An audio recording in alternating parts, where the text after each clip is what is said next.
10-Minute Jazz Lesson Podcast, episode 228.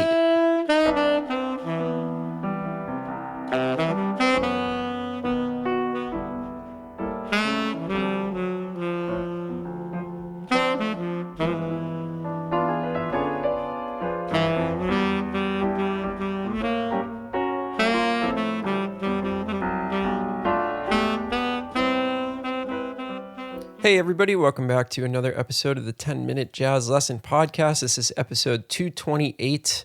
Hope you're all doing well out there, staying healthy and somewhat happy. And we're going to get into the third part in our series on playing the blues where it's not always played. And today is going to be an awesome one. We're going to look at some of the master improvisers and see how they handle this kind of thing. And this is one of my favorite things to do, is to look at transcriptions or transcribed lines where I hear these concepts and be able to present them to you in a real life fashion. So I'm really looking forward to this one. We got some great lines. Of course, as always, I want to thank the new patrons to the podcast. If you don't know what Patreon is, it is the place where you can support this show and get PDFs and recordings and all kind of stuff in return. It only costs you $3 a month. And if you want to get signed up, you can go to 10minutejazzlesson.com, click on one of the Patreon banners, and get yourself signed up today for instant access to all of that stuff. So we've got a new $3 patron. Thank you to Jalen. We've got a new $5 patron. Thank you to Becky. And I also want to thank a couple of other longtime patrons that have just edited their pledges from $3 to $5. Thank you to Yoav and Brian for doing that. That really helps out the show, and I hope you $5 patrons are enjoying your audio examples and getting something out of that. So thanks again for everybody who supports us on Patreon. Again, you can find that by going to our website, 10minutejazzlesson.com, clicking on one of the Patreon banners, getting yourself signed up today.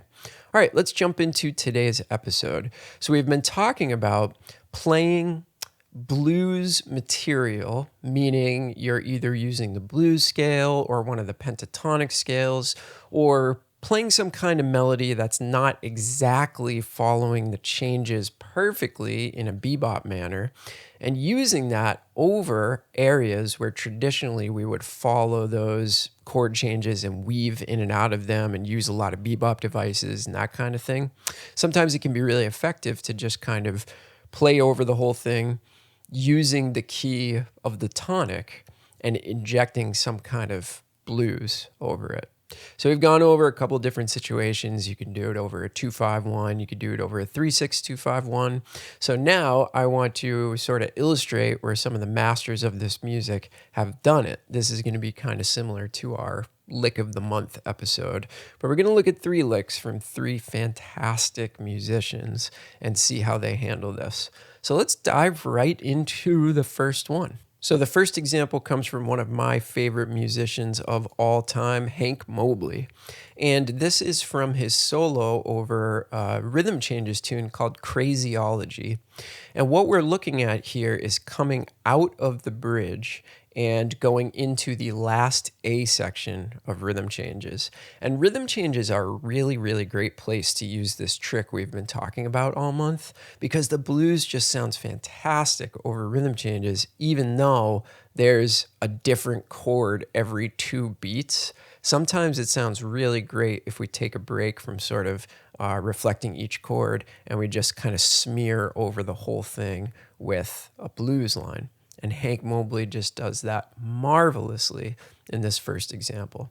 So if you look at your PDF, let's listen to it first, and then we will tear it apart. So here is the lick over the first 3 measures of the last A section of Rhythm Changes.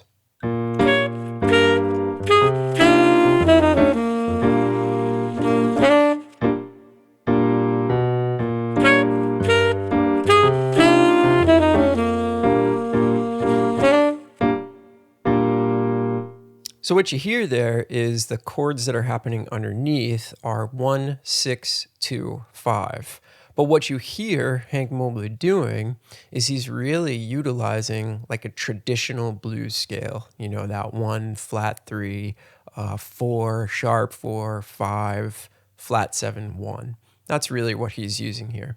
So he starts up on that minor third, comes down to the root, goes down to that flatted seventh, and then he literally just goes right down that blues scale. And something cool that he does at the end is after playing the minor third, right, in the key of concert B flat, he ends it on a major third, and it sounds just beautiful.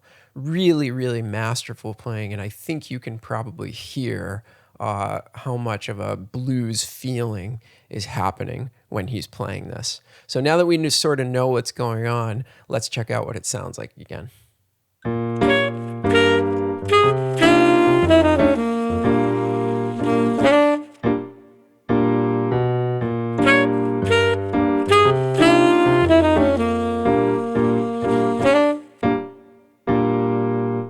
Just love that line. It is so well played and well thought out. And the way that the rhythms and the phrasing line up over those chord changes, it's just perfect. This is what we should strive to be doing, something like this phrase. All right, so now we're going to look at another rhythm changes example. And this time we're going to jump to another one of my favorite musicians and one of the true bebop masters through history, Sonny Stitt. And Sonny Stitt's a great person to study when it comes to this topic because he has a tendency to do this a lot, especially on the last 8 bars of rhythm changes. He'll be just going completely off on this like really intricate and beautiful bebop material. And then he has a tendency to bring the chorus to a close by using some blues stuff. And I really love that about his playing. In fact, he was one of the first people through studying his transcriptions and his playing that kind of taught me that this was okay. Being a young musician and being obsessed with nailing every single chord, I was like, okay, if Sonny Stitt can kind of smear over them with this really beautiful line, then I can do the same thing. So thanks, Sonny Stitt, for teaching me some of this stuff. So let's look at what's going on. First, we're going to listen to it, and then we'll talk about what's happening.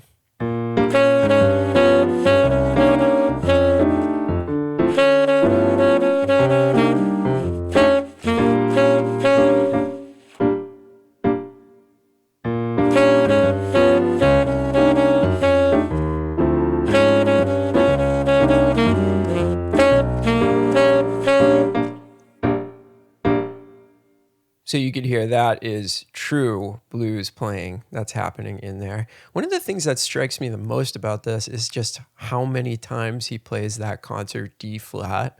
He literally takes the first 3 measures and doesn't play any other notes.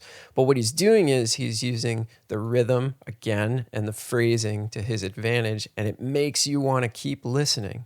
So he's doing that for the first 3 bars, just hanging out on that flatted third.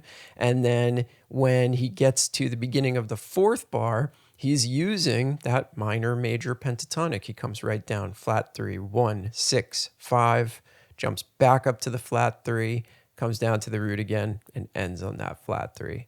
So really, he's using exactly what we've been talking about all month on this show.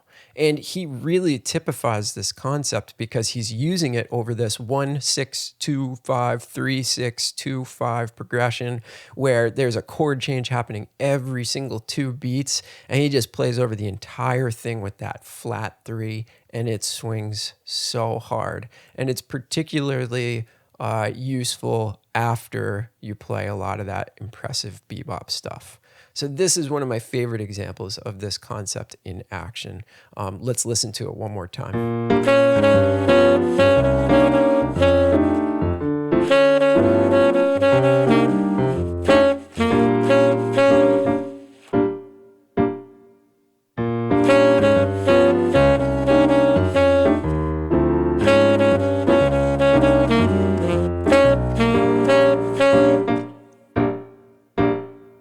I just love that. That's my favorite example of this week. I think that one just swings so hard and is so perfect for what we've been talking about. All right, so our third and final example comes from one of the greatest trumpet players in history, Clifford Brown. And this is over a tune called Walkin', which is just a concert F blues. And here we see Clifford using some blues stuff over a 2-5-1. So again, let's hear it first, and then we will talk about it. So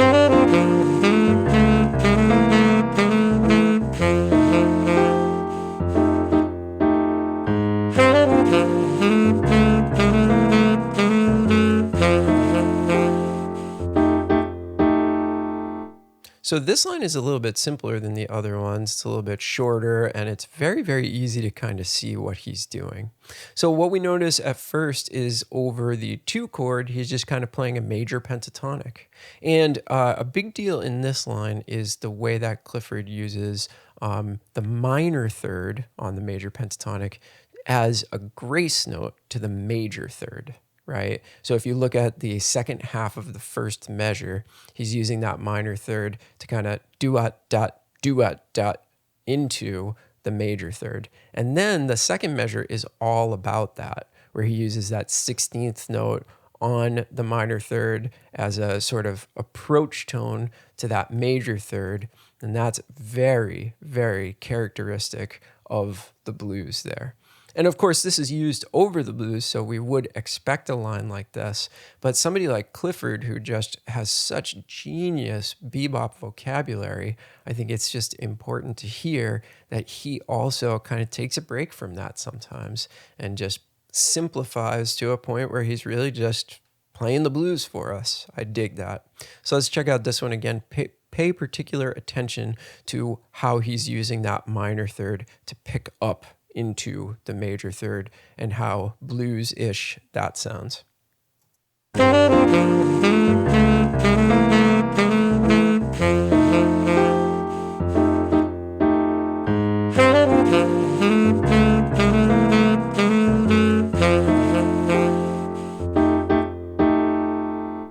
All right, so there's our Clifford Brown example. And that does it for this week. I can't think of 3 better examples from 3 better musicians. So hopefully by studying these lines, you can get a little bit more of an idea outside of just the things that I'm teaching you, seeing what the people that we all look up to, how they're using this particular concept. Also, I wanted to mention that episode 150 is really about this as well, using Johnny Griffin as an example. So if you want to go back to episode 150, it's totally this concept, right? But we just used it for a lick of the month. So check out that episode if you're looking for more of this kind of stuff. Hopefully you enjoyed that. If you have any questions, make sure you ask in the 10-Minute Jazz Lesson Community Facebook group. That's the best way to get in touch with me.